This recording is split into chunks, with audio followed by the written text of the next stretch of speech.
لاب جيمنج وزنه خفيف واداء قوي جدا ومميزات رايقه والسعر خرافي بمعنى الكلمه. تعالى نتعرف على الام اس اي جي اف 63 سن.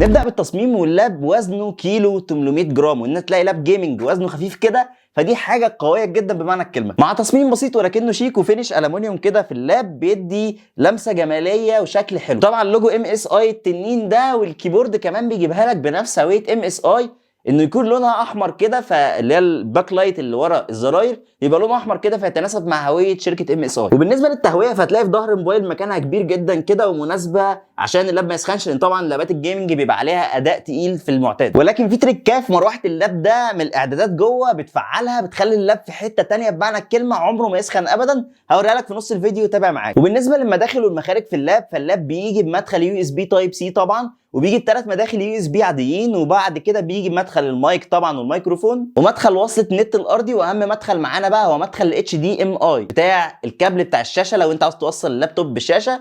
ده بيفرق جدا، وهتفهم هدف ان ام اس اي تحط في لاب رفيع كده وزنه خفيف الكابل ده، رغم ان هو المفروض مكان الكابل ده مش بيتحط دايما في اللابات الرفيعه، بس في سبب معين هقوله لك دلوقتي حالا ده ينقلنا على الشاشه. اللاب بيجي بشاشه اي بي اس فول اتش دي وبحجم 15.6 انش، مع التردد بيفرق مع بتوع الجيمنج جدا ان هي 44 هرتز، وده لازم يكون موجود طبعا في اي لاب جيمنج عشان يتناسب بقى لو تلعب العاب حرب او حاجه زي كده بتحتاج فعلا يكون الريفريش ريت عالي. ولكن هتلاحظ ان ال تي اس سي بتاع اللاب ده الاي بي اس ليفل هتلاقيه 45% بس، وده اللي يوضح لنا ان انت لو هتعمل مونتاج او هتعمل فوتوشوب على اللاب ده فمش هتاخد اكتر الوان واقعيه او مناسبه تكون نفس الالوان اللي موجوده في الحقيقه فعلا. وده ينقلنا بقى لمدخل الاتش دي ام اي اللي قلت لك حلو قوي ان هم جايبينه في اللاب عشان توصله بقى بشاشه 4K باي شاشه بشكل عام الوانها كويسه، وتعرف تعمل ده لو انت حابب تعمل حاجات تانية على اللاب.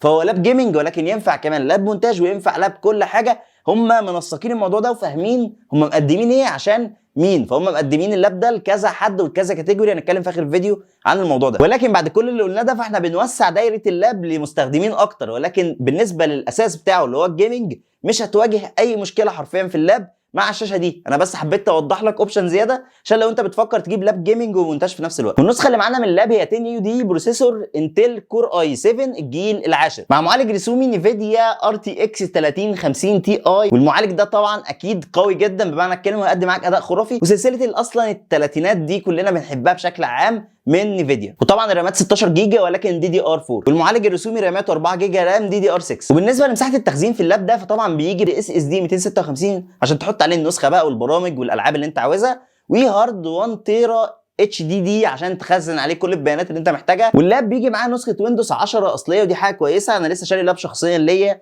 من فتره من شركه ثانيه ايا كان، ما كانش معاه نسخه ويندوز واتخنقت من الموضوع ده وانا بفتح اللاب. فالصراحه ان انا اشوف الشركات بتنزل نسخه ويندوز مع اللاب نفسه ده بيبقى شيء مريح، وكمان انها تكون اصليه فانت بتاخد استقرار اكتر مع امكانيات اللاب. وملحوظه مهمه جدا جدا جدا، ام اس اي عملت كوميونتي خاصه بيهم على الفيسبوك، هسيب لك اللينك موجود في الوصف، تقدر لو عندك اي استفسار، عندك اي سؤال، عندك اي مشكله بشكل عام تسال هناك، وحد هيرد عليك منين بقى؟ من الشركه نفسها، مش حد وخلاص، مش ادمن وخلاص، لا، موظف في الشركه نفسها هو اللي هيرد عليك عشان يحل لك مشكلتك او يتواصل معاك باي شكل كان.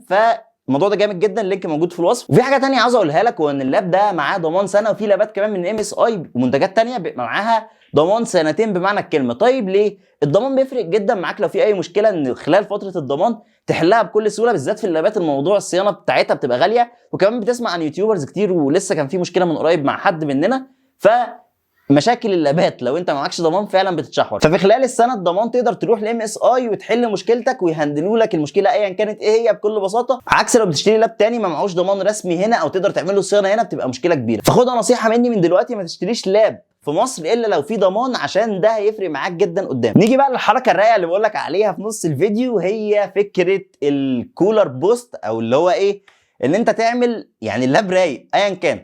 طبعا تدخل على الدراجون سنتر، واسيب لك التصوير قدامي، ولكن بشكل عام برضو ايه ممكن اوضح لك كده يكون الصوره واضحه. فالدراجون سنتر زي ما انت شايف هندخل على ايه بقى؟ ندخل على ميزه عند اليوزر في الاعدادات، يعني ندخل على ميزه البرفورمانس ونخليه ليفل هاي بتاعه. وبعد كده الفان سبيد بقى ركز معايا عشان الصوت هيظهر لك في المايك دلوقتي. عندك اوبشنات اهو زي ما انت شايف. انا هعمل بقى وضع الكولر بوست. بص بقى صوت اللاب بيعمل ازاي. حرفيا بلور تطلع هوا من هنا. تمام. ميزه رايقه جدا بمعنى الكلمه. بس كده يا معلم وقفنا الصوت اخيرا. والمهم الميزه دي هدفها ايه؟ هدفها ان انت لو اللاب حسيته سخن، رغم ان هو اصلا مش بيسخن، يعتبر سخونيه رهيبه او حاجه زي كده، بس لو حسيته سخن تقدر تشغل الميزه دي، هتساعدك ان انت تاخد اداء اقوى في الالعاب وانت بتلعب، وستيل اللاب شغال مفيش اي مشكله، وكمان هيبرد بشكل اسرع، فبتعزز الاداء بمعنى الكلمه بشكل جامد جدا مع الاداء التقيل. استخدمها وهتدعي لي. وعلى فكره انا مش جيمر ولا حاجه، ولكن بشكل عام تجربه اللاب ده على الالعاب كويسه جدا، مش هتلاقي فيها تقطيعات ولا تهنيجات، بالعكس الاداء قوي جدا. وانت اللي عارف المعالج اللي موجود الرسومي اللي موجود في اللاب ده، عارف اداؤه عامل ازاي مع الباكج مع التهويه مع كل حاجه موجوده في اللاب ده والرامات وكل حاجه. فالتجربه فعلا فريده من نوعها وكويسه جدا لاي حد عاوز لاب جيمنج وما يكونش اوفر بادجت خالص. بالعكس سعره هو مش رخيص جدا يعني، ولكن متوسط للامكانيات دي والمواصفات دي مع غلاء الاسعار والدولار والحاجات اللي ماشيه في السوق دلوقتي. طيب اللاب ده سعره كام ونشتريه ولا لا؟ اللاب ده يا معلم سعره في العشرينات، وهسيب لكم لينك شراء تحت، لان طبعا الاسعار بتتغير انت عارف الفتره دي،